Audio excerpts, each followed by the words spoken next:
Tisa starts with Moses being called to the top of Mount Sinai for one of his two encounters, again, with the Creator of the universe. What happens is he's late. He doesn't come back in the time that the people at the base, the rest of the tribes, expect him back. And by all accounts, they panic. They get scared. They don't know where their leader has gone. And so when Moses comes down from the top of Mount Sinai carrying the tablets, in his absence, a golden calf is created.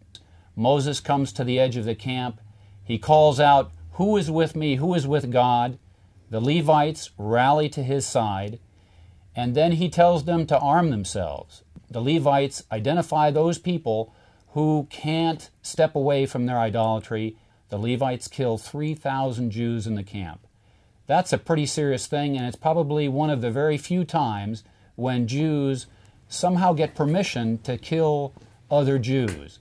So the question I have, the thing that comes to my mind most importantly, is Moses a killer? Is he somebody who has been sanctioned by God? And what about the 3,000 people? Well, the question of Moses and his leadership was very clear described in the Torah. The Torah tells us that God said to Moses, "Forget about these people, let me make you a nation, and let's start from the beginning." And Moses said, "Please don't do that. You can erase my name from the Torah if you're angry, but don't annihilate them."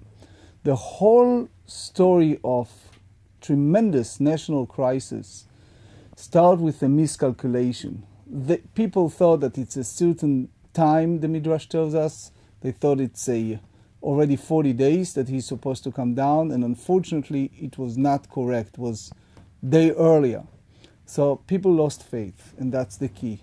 They lost faith, they went to Aaron, start building the golden calf, and it led for all this crisis. When Moses came down and he saw what's happening, many people turned around and said, "We are sorry." But still, since it was a group of people that believe in the new idol and the new God and the new leadership, he had no choice. He broke the tablets, and the last thing is, he asked, "Who is for God? Come to me," and he gets rid of that cancer.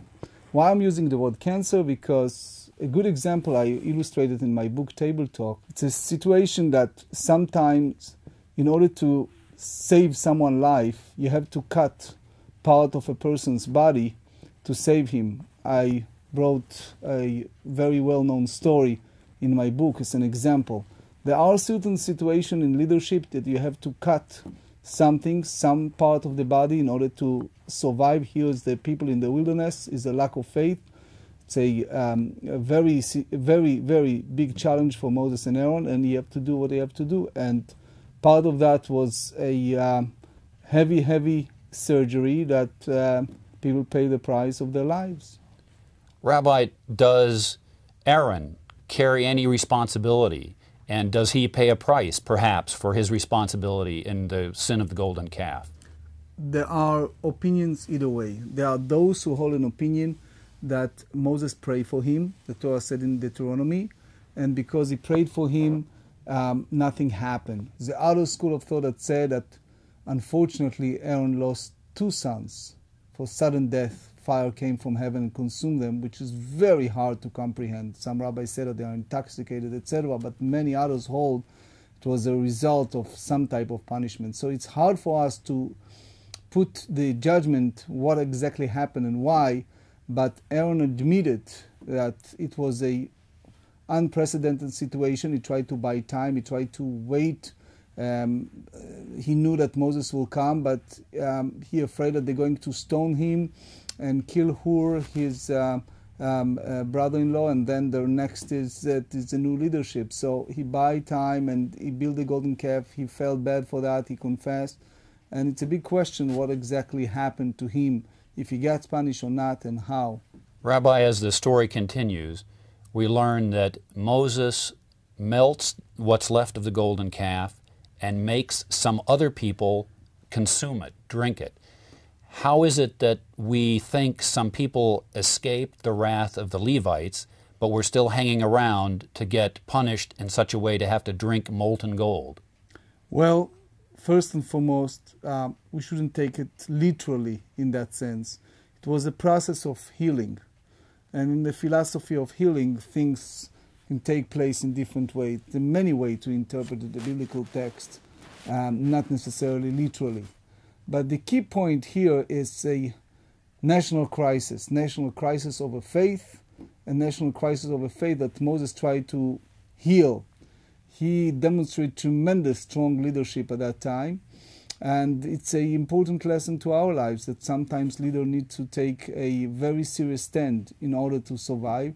Sometimes they need to cut the cancer as much as it's painful. They need to do it in order to survive. Backing the chronology up just a step, when Moses first comes down from the top of Mount Sinai, he's carrying the 10 Commandments.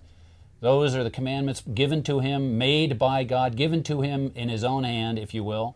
He's so furious with his people that he smashes the tablets.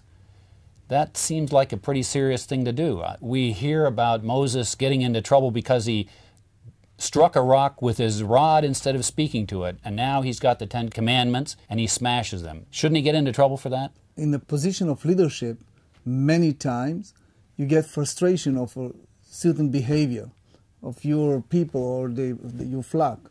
But here with Moses, it's much serious in a sense. He's the leader of these people in the desert. They saw so many miracles. They saw all the beautiful things that happened to them with the plagues in Egypt, splitting the sea. So many wonderful things happened to them. Yet all of a sudden, these people lost faith, became so materialistic, worshipped golden calf.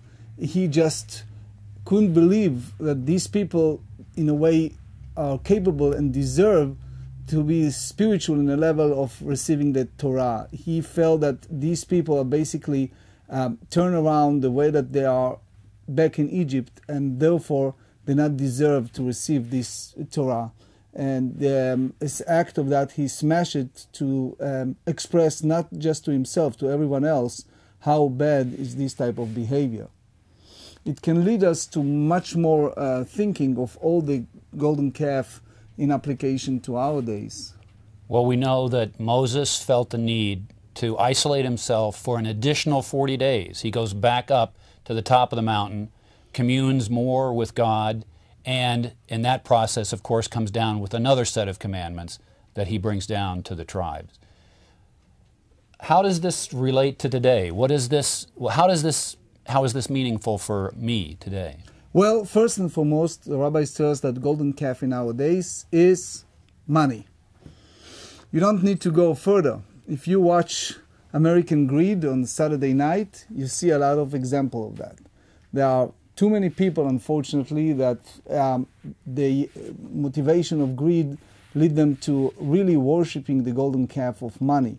But it can go further to tell us that when Moses went up and again isolated himself, you know when he came back? He came back, it was the Day of Atonement, Yom Kippur, the day that we're not involved, not with any type of food, money, internet business or anything. This is the day that we are really focused on spirituality. That's the day that God say, I forgave because of you, and he delivered the second time of the tablets, which teach us the importance of spirituality in our lives.